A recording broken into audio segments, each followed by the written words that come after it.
welcome back to another month of Crew Equipped. We are so excited to have you hang out with us this month. We are almost through 2021. Can you believe that? No.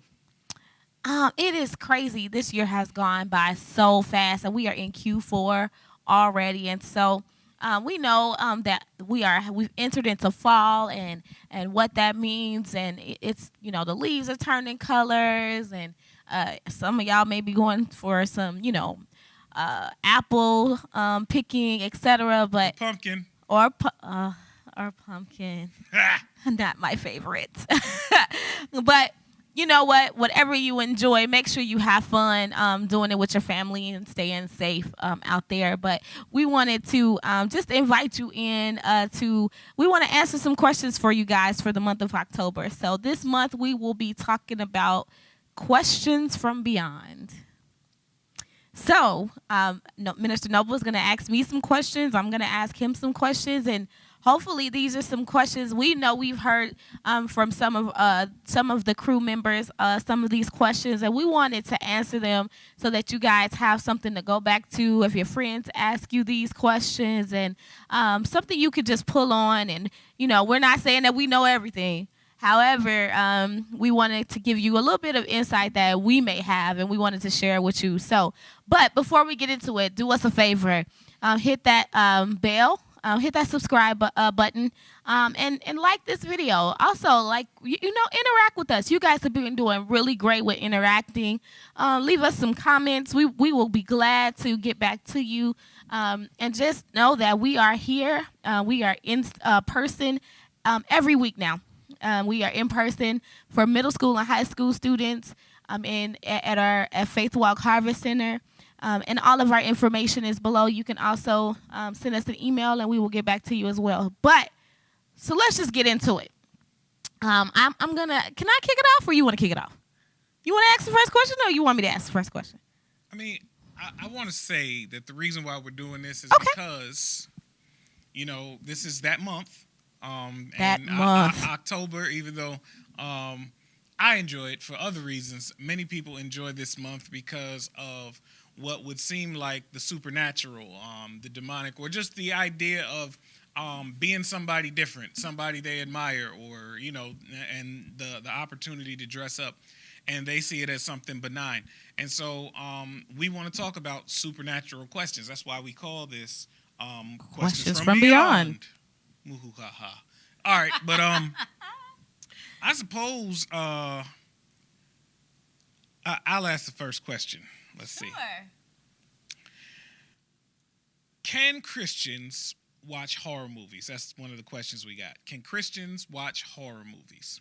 Okay. Your thoughts? My thoughts. So I think that you have to be very careful when you're watching movies, especially horror movies, if you proclaim to be a Christian, because your body is really a temple. I think it's in 1 Corinthians where it talks about your body is a temple of the Holy Spirit. Mm-hmm. And so because of that, we want to make sure that we are guarding the temple. Like, the Holy Spirit is a gift. And so when we take in stuff that grieves him, or is something that is not edifying, or something that makes the devil or the enemy bigger than him, it's not a good thing. That doesn't make him feel comfortable, he's at home. When you have people come over to your house or whatever, you want to make them feel comfortable. And so if the Holy Spirit if we are the temple, meaning we are the house where he lives, we want him to be comfortable. And so I believe that Christians should guard the house, right? Guard their house. And one of the ways of doing that is not watching or engaging in horror movies. The other thing it does, in my opinion, is it opens up your mind and even your spirit to a spirit of fear. And you could be you could watch a horror movie or whatever, and then all of a sudden you go to sleep that night and you're having bad dreams. Mm-hmm. And you trying to figure out why you keep having the dreams. It's because what you just watched, it really entered into you. So we're not just flesh. We are made up of 3 parts. We're body, soul, and spirit. And so when we think about that, or when we watch horror movies, it's getting into our spirit man. And so I'm gonna say no. Yeah, I would lean more toward no as well. Okay. Why? Just a few of the thoughts that I have is like, I'm one of those people. I scare very well. I'm quick. What are you afraid of? I don't want to talk about that. I want to talk about that. But just know that it's a very tangible fear, and I don't like them. You know what I'm saying? Anyway, you got me off track. The point is, when it comes to like if I watch a horror movie or something like that, immediately I'm like, I don't want the lights off around me. I gotta watch a palate cleanser. I gotta like watch another YouTube video with puppies and nice things or like one of those fail videos. Is because that stuff does get in you, and horror movies I would say subconsciously or subtly teach you things. Like one thing that you'll learn from a horror movie is that demons are stronger than the church. And that's like a theme that they constantly have. Like if your first introduction to the demonic is through a horror movie, you're going to think, oh yeah, the church can't save me. Or that that Christians are afraid of demons. When in actuality, every time that Jesus dealt with the demon, every time that a Christian dealt with a demon, they were cast out. They were tormented. And so, but in the back of your mind, especially with your programming, because of what you've been watching, you'll think, oh, well, that's totally okay. And so there's subtle ways that it teaches you. And when the Holy Spirit speaks to us through our imagination. And so what you are seeing is somebody else's false imagination. And when you watch a show, you are yielding your imagination to them. And so you're saying, I'm just going to walk in whatever they show me. I'm going to believe that. I'm going to pursue that. I'm going to go with that. And you don't want to yield your imagination to anything that tries to deny or blaspheme God. And so that's why I would say that horror movies would not be in your best interest. Can I ask you a question? Go for it. Have you watched the movie It? I did not see the new one. The old one was enough for me. And right now, I can't call you what I want to, but I do not like clowns. Especially, I mean, if they're holding cheeseburgers, it's cool, but. I quickly saw Killer Clowns from Outer Space and It, and from there on, it was like, yep, I keep your distance. So you are you like literally are a living testimony of the fact that you should not watch horror movies. I should not.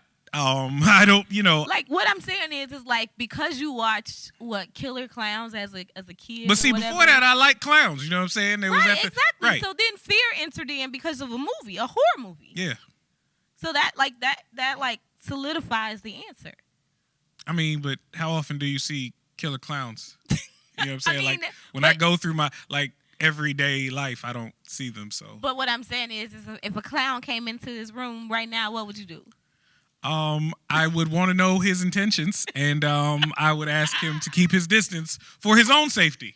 But I mean, it's less likely for a clown to come in here than per se like a small mouse or something like that. Like those things could come in here more likely than that. So I don't. I have a little bit more than a healthy fear of clowns. That's all, nothing too deep. Right, but that was the point. Like, the fear entered in because of a movie that you watched. A horror movie, okay. Right? And so in doing that, like, it shows that, like, your spirit man as a young child was susceptible to the clown situation. Notice how I'm being used as the example. I do not like this, but for the sake of our YouTube audience, I will continue to tolerate this. I was just saying that you know what? We can move on to the next question. How about Bogosity. That? Can we move on to the next question? Clearly. Let's go. So I want to ask you, what are your thoughts on sage? Is burning sage wrong? What do you think? I would say Burning sage. That's a good question because it has definitely taken more of a popular position.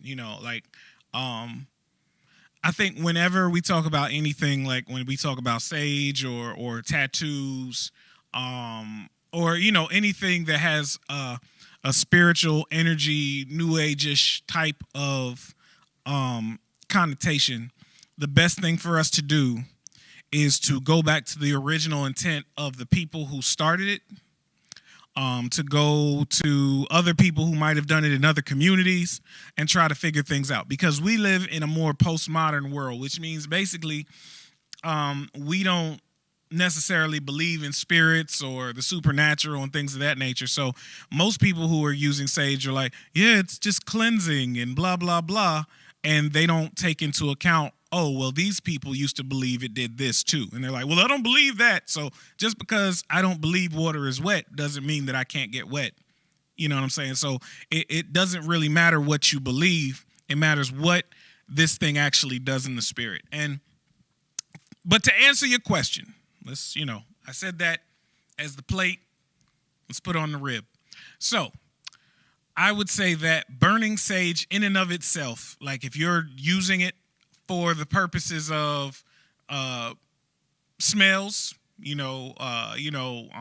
or something like that, burning sage isn't an issue. But when you begin to get it wrapped by somebody else who's probably prayed over it, there is a term in the Bible called sorcery, and we'll probably talk a lot more about sorcery here because we'll ask questions and we'll be like, well, it's not in the Bible. They didn't say nothing about burning sage, and it's like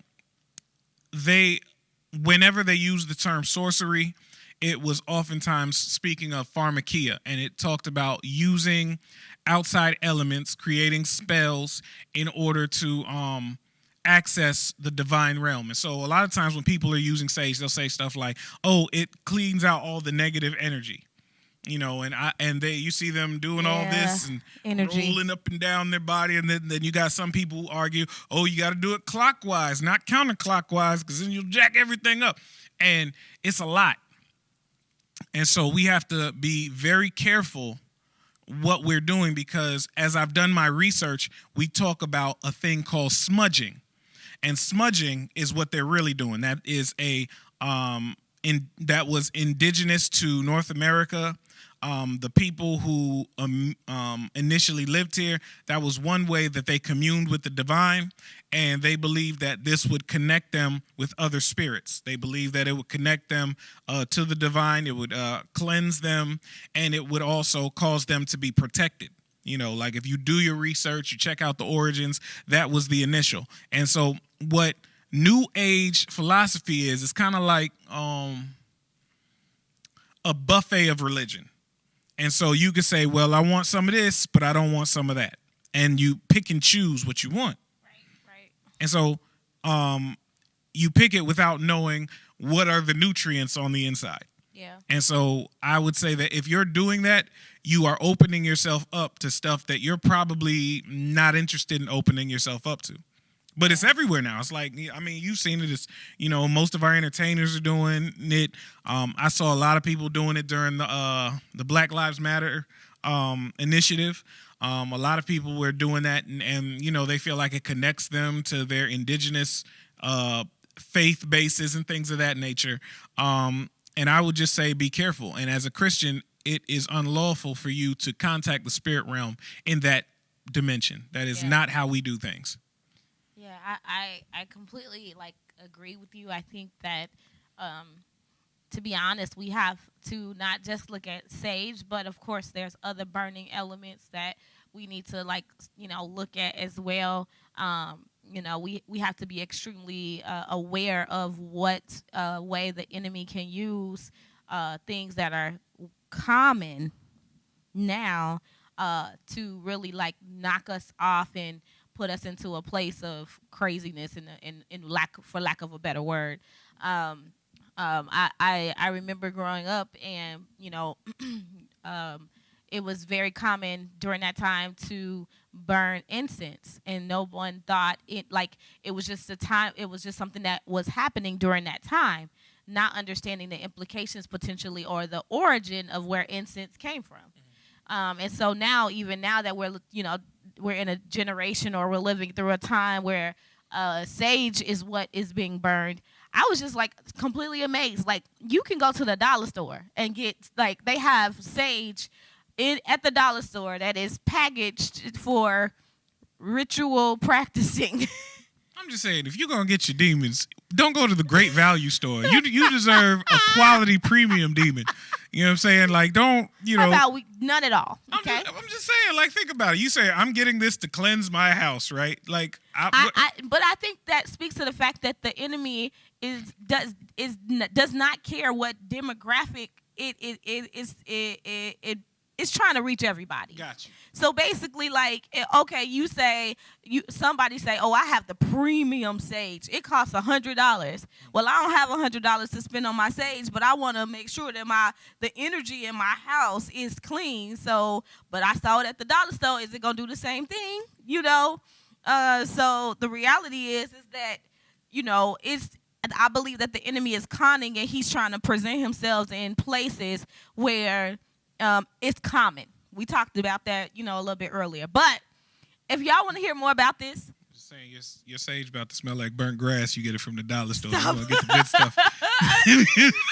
Okay, so if y'all want to talk more about this, we will be doing this live every Wednesday and Sunday for middle school and high school students. And as we said before, even if you're not in middle school and high school and you're watching this video, thank you for those that have subscribed.